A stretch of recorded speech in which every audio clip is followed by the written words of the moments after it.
So you know how in every movie that features a radio, people will say at one point, over and out? You probably assumed that that's just how you end conversations on radio. The truth is that in proper CB and VHS voice procedure, over means over to you, and I am waiting for a reply, and out means not over to you, I don't expect you to say anything, you and me, we're done. So over and out is somewhere between total gibberish and an actual taunt. See, it turns out that though we all know movies aren't real, we always assume a certain level of research. But we are so wrong to expect that, because the Fast and Furious movies don't understand cars. The Fast and Furious movies started as a story about an LAPD detective tracking down stolen DVD players by building fast cars, then became a story about an FBI agent infiltrating an international drug organization by stealing fast cars, then became a story about actual gods battling each other with their cars, and still these movies seem like they were made by someone who has never actually learned to drive. It literally took them 3 films before they remembered that races were more fun if you remember that cars can turn. And then in the very next one, we got this scene.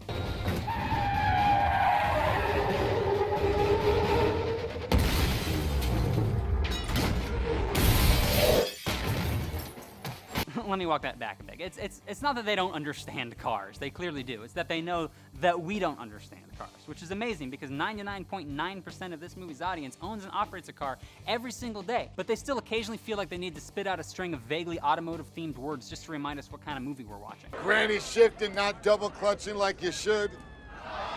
You know, I'm glad they brought shifting up, actually, because driving a stick-shift car isn't actually a form of ancient black magic, despite what YouTube wants you to think. Car gears essentially work like bike gears. You use low ones to get going and higher ones at higher speeds. True, there are some extra gizmos like synchros and clutch plates, but unless you're trying to build the transmission, that's pretty much the whole deal. Except in the Fast and Furious movies, where the shift knob works exactly like the hyperdrive in the Millennium Falcon.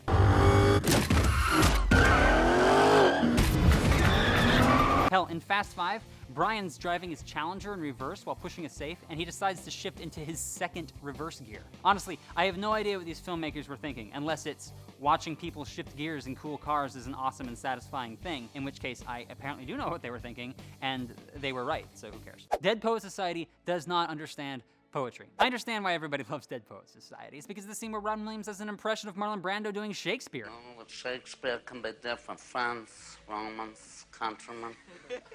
Let me rest. It's awesome. The only way you could make it better is by throwing in a cannon, some boobs, and Carl Urban's elevator frown from Dread. The problem is that Dead Poet Society is supposedly about poetry, but the movie itself doesn't understand poetry at all. In one scene, we get an explanation of Robert Frost's poem, The Road Not Taken. 2 roads diverged in a wood, and I took the one less traveled by, and that has made all the difference. I want you to find your own walk right now, your own way of striding, pacing, any direction, anything you want, whether it's proud, whether it's silly, anything. He says it's about finding your own path in life, except it's not. He says, and looked down one as far as I could to where it bent in the undergrowth, then took the other as just as fair, and having perhaps the better claim because it was grassy and wanted wear. Though as for that, the passing there had ward them really about the same. Frost's poem is about how one decision won't completely change the direction of your life. It's the exact opposite of the movie's message. Dead Poet Society is about these kids learning to free themselves, how to express themselves clearly. That's what we see in the cave scenes, kids toying with bohemian self-expression, learning to seize the day. You know what that reminds me of? The Beats generation. Allen Ginsberg's Howl is a poem published in 1957. Howl had a lot of sex and drugs and stuff in it, and it became a big deal because bookstore owners in San Francisco were arrested for selling it. The following obscenity trial made national news, but Dead Poet Society, which takes place in 1959, never brings that up. The whole damn movie takes place right in the middle of the explosion of postmodernism, the Beat generation, the New York School of Poets,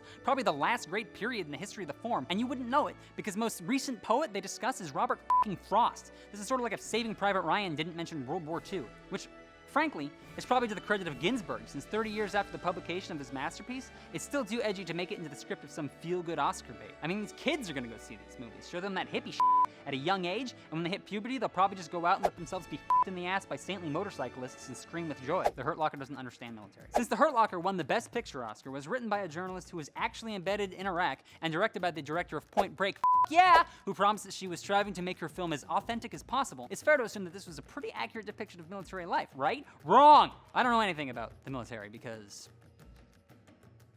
But according to this website, full of either soldiers or people who have done an excellent job convincing me that they're soldiers, the movie gets at least 62 things wrong in its 2-hour runtime. That is one mistake every 2 minutes, roughly. These errors range from soldiers rolling up their sleeves when they shouldn't, to standing way too close to dangerous bombs with no attempt at seeking cover. According to one bomb disposal vet, a screamingly frustrating scene where Jeremy Renner doesn't just cut the main cable when he discovers a bunch of connected bombs, right? Obviously, Jeremy Renner, you just cut the main cable there, you idiot.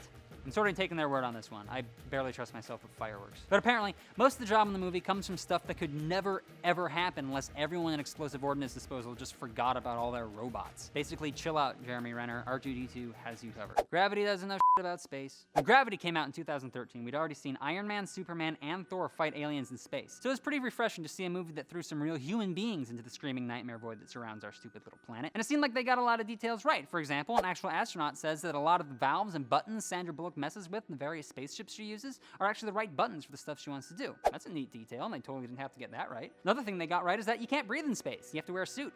So good job, Gravity. Now, you'd think that the actual space stuff would be right too, but you'd be wrong. As he is wont to do, internet super nerd Neil deGrasse Tyson explained that the space stations that Bullock hops back and forth from throughout the movie are actually hundreds of miles apart, making most of the plot impossible. But I gotta call attention to one specific moment, when Clooney is drifting away and Bullock just barely catches him. What exactly is pulling on them right there? Why didn't they just bounce back?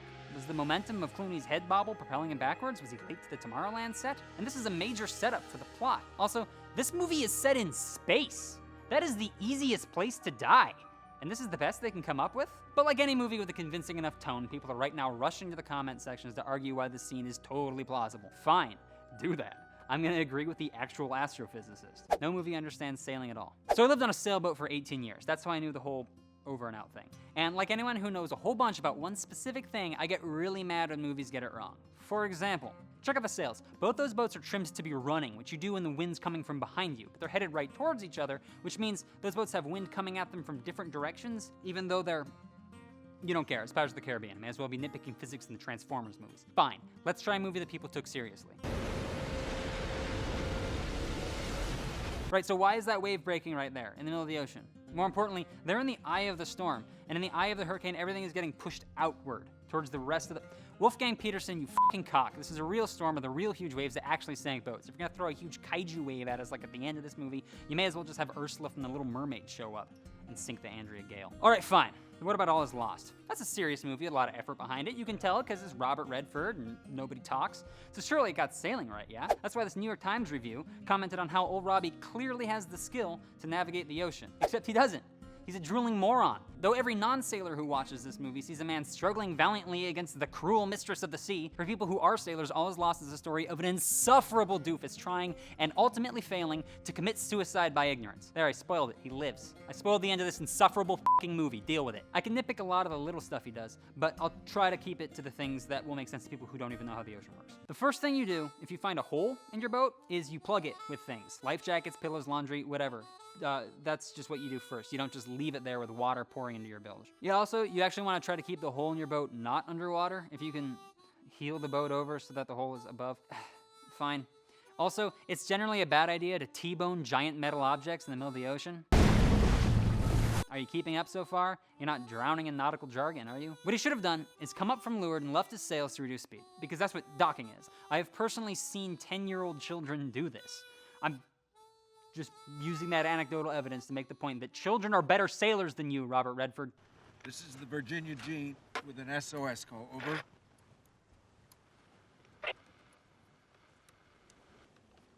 This... Okay, also not what you do. Proper procedure would be to say, Mayday, Mayday, Mayday, this is the Virginia Jean, here's my call sign, my position, whatever. I'm too stupid to be in a boat, I require immediate assistance. Then you take your finger off the transmit button.